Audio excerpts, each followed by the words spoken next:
If I were to ask you what the meaning of life is, or what your highest calling was, what the purpose of your life is, what kind of image would come to mind? I wonder how many of us would picture a smile. Smiling is something that we overlook. We overlook its importance. It's a lost art for many of us. The studies have shown that kids smile 400 to 500 times a day. Adults, on average, 20.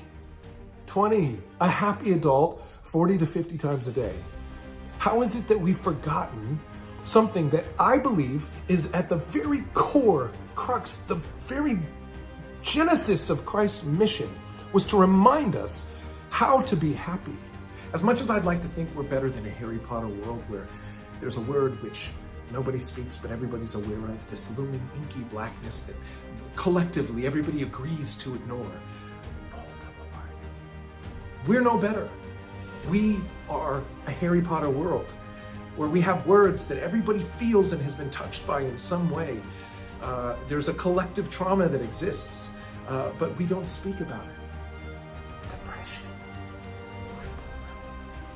addiction, right? There are things that we don't want to talk about, mental health issues that we just sort of act like don't exist, but they're so pervasive that every one of us has been touched in some way, directly or indirectly, by the pain of these issues being undealt with. Sometimes life, it triggers you in such a way where there's nothing you can do to avoid it. I used to think that shame was the reason for depression. I don't think shame is the reason for depression, but I think it acts as an anchor to make the weight of depression even heavier, to pull you deeper down into that world and just make you, it adds to the hopelessness that you'll ever get out from under this thing. But the cause of depression, I think, is undealt with trauma or pain. And I think we as men are not equipped to address the emotional ocean that exists within us, especially when it's born out of trauma in our past. We need each other collectively to heal, both men and women, to understand this, to help men heal, to help men learn how to access things that women have done so well women have mastered the art of emotional intimacy, vulnerability, of talking through their issues. And we're raised to swallow pain, to power through. And these are not compatible with emotionally healthy and vibrant males. And so we suffer from this collective depression, I think, many of us. I think the brain, when you're bipolar, sort of tries to rescue you from depression by shocking you with a manic episode. That a huge amount of